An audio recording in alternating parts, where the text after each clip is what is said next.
Pernahkah kamu mendengar nama slang? Bukan cuma sebuah band. Slang adalah gerakan simbol perlawanan dan saksi sejarah kelam dunia musik Indonesia. Tapi di balik konser megah dan jutaan slanker yang fanatik, ada kisah kelam yang jarang terungkap. Kisah ini tentang narkoba, pengkhianatan, perpecahan, dan kebangkitan dari titik yang paling gelap.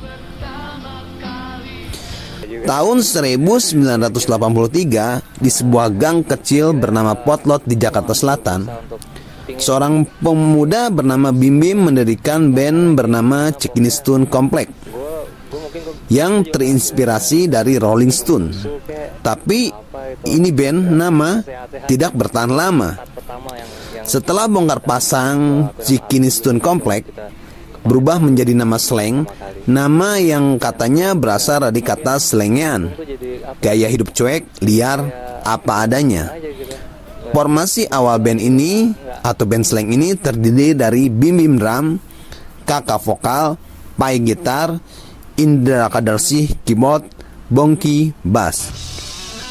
Mereka mulai dikenal sejak album Sweet Sweet Hehe tahun 1990. Lagu-lagu mereka blak-blakan, penuh kritik sosial, dan sangat berbeda dari band-band lainnya. Slang menjadi simbol perlawanan anak muda pada masa itu.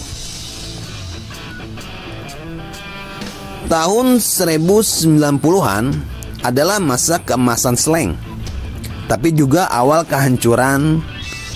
Kepopuleran membuat mereka tenggelam dalam dunia malam. Alkohol, narkoba jadi makanan sehari-hari. Slang tetap merilis album, bahkan semakin laris. Tapi di balik panggung, personilnya mulai hancur secara mental. Konflik pun bermunculan, ego naik, dan narkoba jadi racun yang sangat mematikan. Tahun 1996 adalah titik terendah band ini. Konflik internal memuncak. Bongki, Pai, dan Indra keluar dari slang. Isu utamanya adalah beda visi dan kecanduan narkoba yang semakin parah.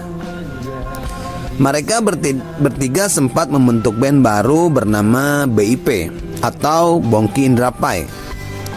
Sementara slang hampir bubar, tapi Bim Bim sang pendiri tidak mau menyerah. Dengan sisa semangat yang ada, dia mengajak Rido, Ivanka, dan Abdi. Formasi baru slang telah terbentuk. Tahun 1998, Bim Bim dan kakak akhirnya sadar. Mereka memutuskan untuk ikut rehabilitasi narkoba. Langkah ini tidak mudah, tapi berhasil. Slang sedikit demi sedikit perlahan bangkit. Mereka bahkan mendirikan Rebel Studio dan menciptakan Slang Record.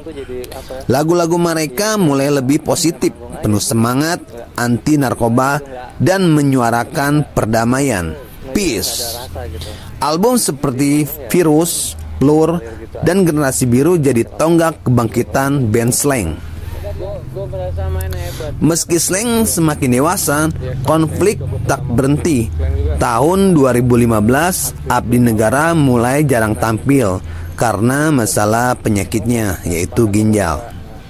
Bahkan sejak 2021, Abdi lebih dikenal sebagai komisaris PT Telkom Indonesia. Posisi Abdi pun sempat digantikan sementara saat manggung, tetapi secara resmi Abdi masih bagian dari slang. Slang ini bukan sekedar band, mereka adalah simbol perjuangan hidup, suara rakyat kecil, dan contoh nyata bahwa dari keterpurukan seseorang bisa bangkit, bahkan jadi legenda. Di dunia musik banyak band-band datang dan pergi, tapi slang tetap berdiri meski pernah nyaris hampir mati. Kisah slang bukan sekedar sejarah band. Ini adalah kisah tentang pertemanan, kejatuhan, dan kebangkitan. Tentang betapa bahayanya narkoba dan betapa berharganya perjuangan untuk berubah. Slang bukan cuma band, mereka adalah suara. Dua suara itu masih terus menggema hingga hari ini. Slang tetap slang. Dari geng kecil di Potlot, slang menjelma jadi ikon. Tapi mereka bukan dewa, bukan juga pahlawan. Mereka manusia biasa yang pernah tersesat, pernah saling menjatuhkan, bahkan nyaris menghancurkan apa yang sudah mereka bangun selama ini. Tapi justru dari kegelapan itulah mereka belajar bahwa persahabatan butuh perjuangan, bahwa ketenaran bisa menghancurkan, dan bahwa perubahan itu mungkin kalau lo cukup berani untuk jujur sama diri sendiri. Hari ini slang masih berdiri, bukan karena tak pernah jatuh, tapi karena mereka memilih untuk bangkit. Dari kisah slang, mereka adalah cerminan untuk kita semua, bahwa seberat apapun hidup, lo selalu punya kesempatan untuk mulai lagi. Karena seperti kata slang, lo harus tetap slang meskipun dunia lo lagi blank.